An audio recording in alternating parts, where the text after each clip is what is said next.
Купляйце беларускае, заклікаюць чыноўнікі. А што купляюць яны самі? Разам з адмыслоўцамі мы прыгледзеліся да іх знешняга выгляду, вопраткі, гадзіннікаў ды аўтамабіляў, а таксама прааналізавалі, як звычайныя грамадзяне адгукаюцца на слоган «Беларускае самае маё». Я, Ольга Ратмірова, і сёння мы пачынаем новы міні-цыкл перадач, шчыра кажучы, пра тое, як жывуць беларускія чыноўнікі з розных эшалонаў улады, а таксама як цяпер у народзе ўспрымаецца слоган «Купляйце беларускае». Гэта капрыз аднаго чалавека. Што, магчыма, зараз у вас ёсць з беларускай вытворчасці, з вопраткі? Именно сейчас, пожалуй, что носки. Имея довольно непростую фигуру, выглядит он достойно. Чтобы кто-то там носил костюм Коминтерн, но это очень-очень большое исключение из правил.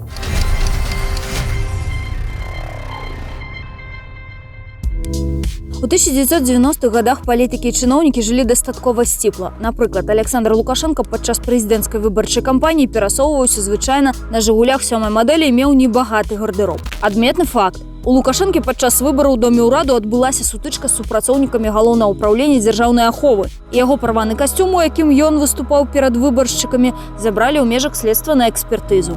СМІ тады пісалі, што каманда будучага прэзідэнта прасіла правесці яе як мага хутчэй, бо гэта адзіны прыстойны ягоны касцюм. Магчыма, праз гэта пазней пайшлі чуткі, што Лукашэнку на інаўгурацыю касцюм пазычыў нехта з паплечнікаў. Тагачасны спічрайтер Александра Лукашэнкі, а цяпер палітычны кансультант Александр Фядута зняпраўджвае. Адмыслова для прыняцця прысягі Лукашэнку купілі новы касцюм. Па завядзёнцы ж урадоўцы шылі сабе вопратку ў спецатэлье. Спачатку у кіраўніцтве справамі ўраду, яшчэ з часоў Кебіча, пасля у кіраўніцтве справамі прэзідэнта заўжды было атэлье, якое шыла. Там апраналіся высокія і вышэйшыя дзяржаўныя асобы. Я не ведаю, як прэзідэнт, але ўсе астатнія плацілі за гэта. У якісьці момант, калі трэба было лецець з візітам у Узбекістан, высветлілася, што ў мяне няма пальто прыстойнага, такого чынавенскага пальто. І мне яго шылі за 3 дні. Такое элітнае атэлье па пашыве адзення Line A разам са спецмайстэрняй па вырабніцтве абутку існуе і дагэтуль. Яно ўваходзіць у службу па аказанні побытавых паслуг галоўнага гаспадарчага ўпраўлення і кіравання справамі прэзідэнта. Але замовіць там выраб адзення і абутак побач з чыноўнікамі можа кожны ахвотны. У адной з бліжэйшых перадач, шчыра кажучы, мы распавядзём пра кошты і ўмовы заказу вопраткі ды абутку ў гэтых чыноўніцкіх атэлье. Там адшываўся дзелавая вопратка як кіраўнік краіны і Лукашенка. Падчас першага прэзідэнцкага тэрміну ён насіў касцюм ад італьянскага моднага дома Брыоні, але потым вырашыў, што пяройдзе на беларускія касцюмы. Калі мне сказалі, колькі каштуе, я сказаў: «Не, гэта першы і апошні касцюм. А дзе наша чынавенскае атэлье? А чаму яно не шыем? Чаму мы мусім шалёныя грошы плаціць? Праз месяц пашылі касцюм у 10 разоў таннейшы за Брыоні». Тады ж у 2017 годзе на сустрэчы з прэсай Лукашенка распавёў пра іншыя рэчы свайго гардэробу. Абутак аказаўся беларускі, ад марка, а вось гальштук і кашуля імпартнымі. Наогул на фотаздымках Лукашенка часта быў у адзенні з замежных брэндаў. Ці гэта цішоткі амерыканскай Nike і французская Lacoste. Японская спартовая куртка, зноў жа амерыканская кепка Андеам і французскі рэмень Hermes. Нават пры пашыве прэзідэнцкіх касцюмаў у Беларусі выкарыстоўвалася імпартная тканіна. І толькі некалькі гадоў таму Лукашенка загадаў пашыць сабе касцюмы з беларускіх матэрыялаў ад прадпрыемства «Камболь» пасля яго мадэрнізацыі. Беларускія касцюмы астатніх чыноўнікаў таксама умоўна беларускія, кажа былы супрацоўнік фінансавага ўпраўлення кіравання справамі прэзідэнта Анатоль Котаў. Если чиновник говорит, что на нем костюм белорусского производства, наверное, в 95% случаев это продукция своего собственного ателье. И то в этом случае скорее будет из белорусского только труд швей, закройщиц. А так, чтобы кто-то там носил костюм Коминтерн, но это скорее очень-очень большое исключение из правил. Пойти купить костюм Коминтерн, но я не знаю, я давно не покупал, наверное, лет 15 как минимум. Ну, вообще, костюмную продукцию белорусских брендов. Шчыра кажучы, якраз адшукалі такое выключэнне з правіл. У 2017 годзе Александр Лукашенко пахваліў касцюм тагачаснага намесніка прэм'ер-міністра Міхаіла Русага і выказаў здагадку, што гэта строй ад таго самага Брыоні. Аказалася, што віцэ-прэм'ер носіць касцюмы ад гомельскага камінтэрну, прадпрыемства, якое якраз спецыялізуецца на вырабе дзелавых мужчынскіх касцюмаў. Але на камінтэрне касцюмы некаторым чыноўнікам, як згаданаму русаму, таксама шыюць менавіта па індывідуальнай замове. І далёка не толькі з беларускіх тканінаў, закупляюцца турэцкія, кітайскія і італьянскія. Заснавальніца беларускага тыдня моды Яніна Ганчарова адзначае, што тканіны Камоля пасля мадэрнізацыі прадпрыемства палепшыліся па якасці. Але пакуль недастаткова, каб нашыя фабрыкі вытворцы вопраткі або чыноўніцкае ателье Line As стали працаваць пераважна з імі. В принципе, они неоднократно участвовали на Беларусь Fashion Week, и очень были хорошие коллекции. То есть хорошие итальянские ткани, даже лучшие итальянские ткани, потому что это ателье обслуживает, конечно, чиновников высшего, наверное, разряда, если это правильно сказать. Поэтому, конечно, там и очень хорошие конструктора, швеи. Чего не хапае белорусской тканине? Возможно, всего, но подача, дизайн, технологии, ассортимент, он должен быть больше. Вот, кажется, отличный костюм, да? Примерно классный. Вот. Но мы видим уже даже по этому корнеру, что ассортимент ткани, дизайн ткани, он достаточно маленький. Также нужно, скажем, работать больше с технологическими обработками, да, там, умягчителями, красителями тканей. То есть, по сути, и это же касается нашего Аршанского льнокомбината. В основном мы продаем тот самый первичный лен, как бы сырой лен, который потом турецкие, итальянские закупщики, производители отрабатывают, перекрашивают, комбинируют с другими нитями и продают нам уже в готовых изделиях в абсолютно дорогой стоимости. То есть, да, мы много продаем, экспортируем по части количества, но это копейки, которые получает наше государство, наша страна, имея такое огромное предприятие.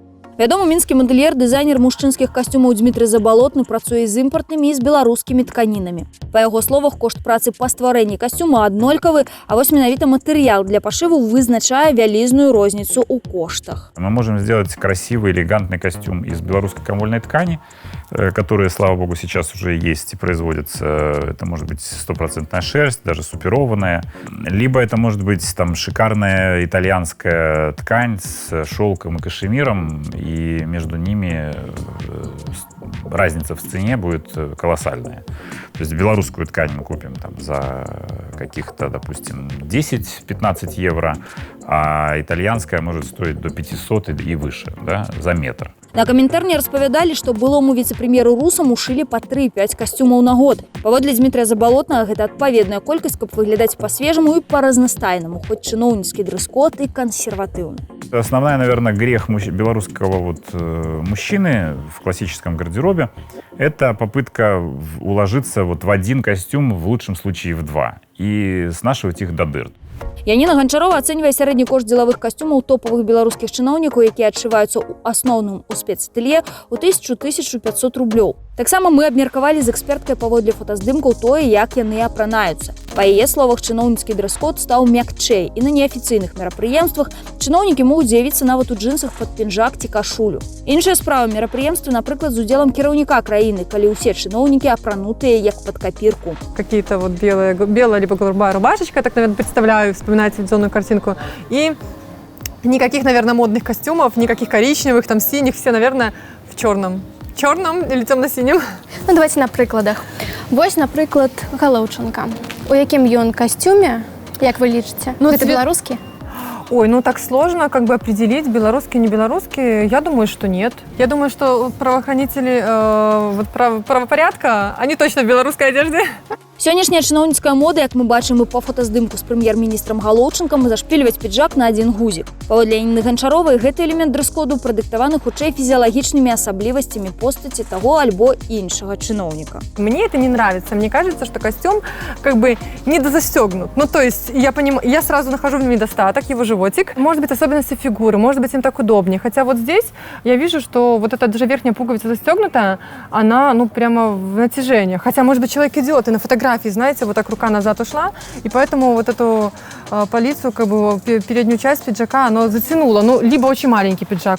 Зладзілі мы завочнае касцюмнае спаборніцтва паміж былымі прэм'ер-міністрамі Беларусі і России.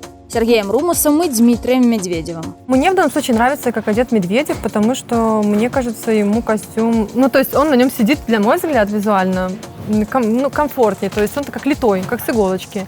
Румас в данном случае в этом костюме то ли пуговица тянет сверху, может быть, опять-таки, мы же не знаем, может, человек сидел долго очень, на встрече была, и вот сразу после встречи они быстро встали, и поэтому сфотографировались, и такой получился как более замят, плюс пуговица опять-таки не застегнута. Датычна костюму Александра Лукашэнкі абодва нашы эксперты адзначылі выдатную працу сваіх калег са спецатэлье кіравання справамі прэзідэнта, якія ўдала папрацавалі з асаблівасцямі постаці кліента. Нашли его пропорцию, и, имея довольно непростую фигуру, выглядит он достойно. А чем непростая фигура? Вроде ж высокий. Я не имел лично дел с президентом, но могу предположить, что у него достаточно массивный низ, какой-то верх, ну то есть человек такой мощный. И сделать фигуру достаточно элегантной непросто такую. Поэтому портным похвала, и они молодцы. Мне всегда нравилось, как одевается Владимир Владимирович Макеев. На всех наших мужчинах-чиновниках всегда, наверное, отражается их супруга, потому что это первый человек, который должен быть заинтересован, чтобы мужчина выглядел хорошо. И вот у Владимира Владимировича Макеева прекрасная жена, и, видимо, она хорошо его подталкивает к тому, чтобы он выглядел хорошо, потому что, в принципе, он всегда хорошо одет. Самымі стылёвымі чыноўнікамі заснавальніцы Беларусь Fashion Week называе менавіта дыпламатаў, як дзейных, так і былых. Напрыклад, былога пасла ў Францыі, а цяпер кіраўніка нацыянальнага антыкрызіснага кіравання Паўла Латушку, або колішняга пасла ў Турцыі, а цяпер дэпутата Палаты прадстаўнікоў Андрэя Савіных. А вось Павел Мацукевич. Что вы можете сказать про его костюм? Ну, костюм, я так понимаю, графитного цвета, если фотография правильно передает. Здесь поярче, здесь потемнее, что-то среднее. Галстук, рубашка, костюм. Хорошо одет в данном случае. Вот ту фотографию, которая есть.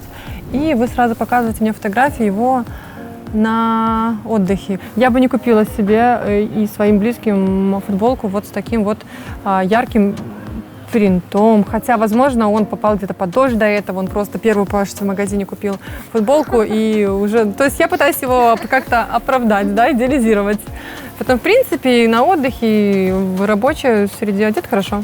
У студыі майстэрні Дмітрыя Забалотнага былы часовы павераны ў справах Беларусі ў Швейцарыі Павел Мацукевич распавёў, што падчас дыпламатычнай працы насіў толькі не беларускія касцюмы, якія набываліся гатовымі. Бо шыць у атэлье за мяжой беларускія дыпламаты не могуць сабе дазволіць па фінансах.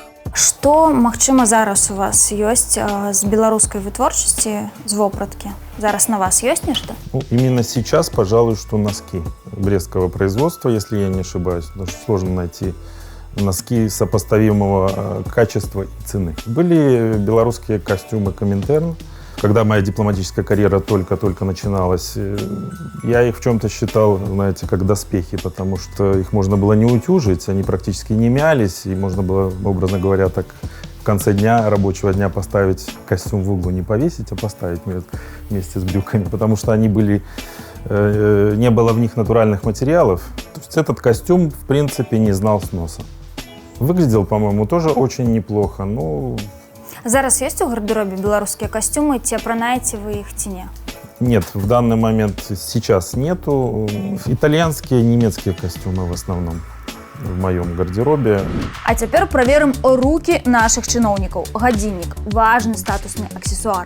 Між тым, менскі гадзіннікавы завод ужо 10 гадоў як належыць швейцарцам. Але ці дарос айчынны луч да прадстаўнічага ўзроўню ў вачах нашых чыноўнікаў і чым могуць сабе дазволіць пахваліцца кіраўнікі сацыяльнай дзяржавы? Пры канцы 2000-х гадоў крызіс на лучы быў такі, што складскія запасы перавышалі сярэднемесячны аб'ём вытворчасці болей як 30 разоў. Ратаваць завод было вырашана з дапамогай швейцарскага інвестара, які займеў 80% яго акцый. Але працаваць луч пакуль паспяхова не стаў, нягледзячы і на пашырэнне лінейкі мадэляў і на маркетынгавую актыўнасць. У мінулым годзе завод паставіў некалькі тысяч будзільнікаў у крамы IKEA, але гэта дробныя поспехі. Гадзіннікаў выпускаецца цяпер па 150-180 тысяч на год, а для параўнання ў СССР было па некалькі мільёнаў. І папулярнымі гадзіннікі луч сярод чынавенства не сталі. Па назіраннях Анатоля Котова, у аднаго з 10 чыноўнікаў вышэй сярэдняга ўзроўню на руцэ гадзіннік луч. Это вопрос цены и качества. И все-таки все хотят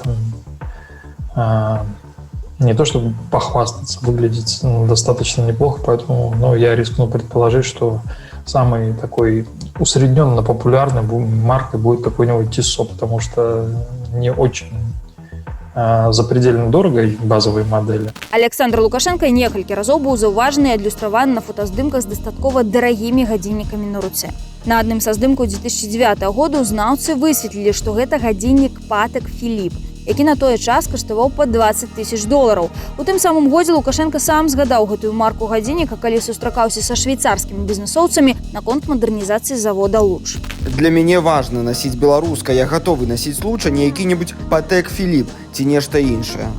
Нешта іншае гэта таксама швейцарскі гадзіннік Вашырон Константин, з якім Лукашенко сфотаграфавалі ў 2015 годзе. Каштаваў ён тады пад €15 000. Прычым выйшла кур'ёзная сітуацыя. Лукашенко быў з гэтым дарагім гадзіннікам на руцэ падчас сустрэчы з жыхарамі адной з вёсак Каменецкага раёна і заклікаў беларусаў купляць беларускае.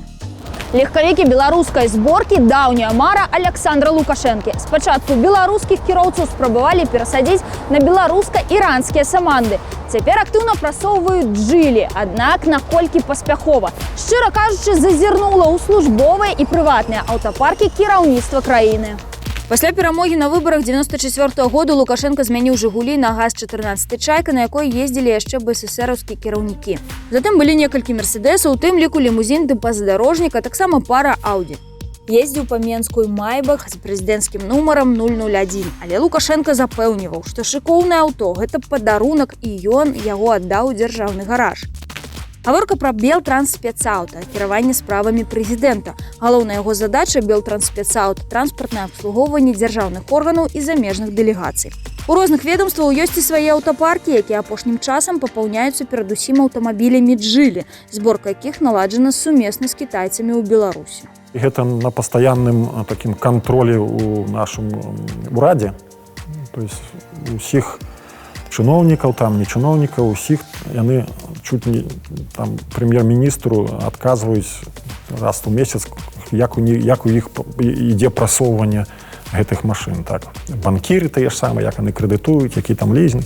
У выніку, паводле дадзеных беларускай аўтамабільнай асацыяцыі, «Джылі» заняла ў мінулым годзе другое месца пасля «Лады» па продажах сярод усіх марак. Рост продажаў гэтага беларуска-кітайскага аўто ў параўнанні з 2019 годам вырас летась на 33%, а мадэль «Джылі Атлас» у адрозненні ад айчынных дзелавых касцюмаў стала прывабліваць і чыноўнікаў як варыянт прыватнага аўто. В основном, все равно это не самые новые иномарки, не самые дорогие. В последнее время, в том числе благодаря каким-то, наверное, льготным кредитам, которые автодилеры выделяют вместе с белорусскими банками, стал пользоваться популярностью, опять-таки, как ни странно, белорусский «Джили Атлас».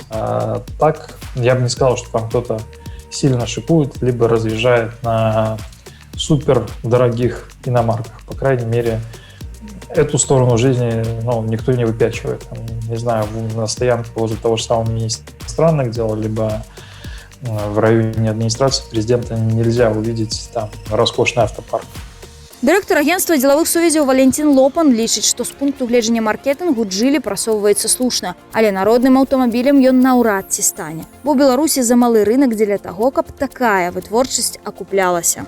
Кіраўнік дзяржавы, што он жа публічна прызнаўся, што гэта маё такое асабістае жаданне, я там пераканаў кітайскіх таварышаў, што давайте зробім. Гэта капрыз аднаго чалавека. Трэба это прямо сказаць. Але гэты капрыз, видите, ёсць вытворчасць, ёсць там людзі, яны некі досвед атрымоўваюць у вытворчасці аўтамабіляў, так? То з гэтага боку это добра, так? Але і відавочна, што, конечно, тыя умовы па рэалізацыі гэтых машын, якія створаны, там вельмі прывабны лізінг, вельмі прывабны крэдыты. З пункту гледжання маркетингу таксама гэта правільна. Другое пытанне, колькі гэта каштуе, хто за гэта ўсё плаціць. Калі гэта ідзе падпітка там з бюджэту ці у таго ж Белаза, гэта нешта адрываюць, потому што ён там галоўны акцыянер. То гэта ўжо другая гаворка. Як бачым, беларускія чыноўнікі актыўна рэкламуюць тавары лёгкай прамысловасці, аднак самі набываюць іх няшмат. Ці то якасць забівае добрыя намеры, ці то бракуе патрыятызму, рабіце высновы самі. А ў нашых наступных выпусках, шчыра кажучы, мы распавядзём пра іншыя бакі жыцця беларускіх чыноўнікаў і чыноўніц, якія тычацца іх дабрабыту ды баўлення часу. Не прапусціце!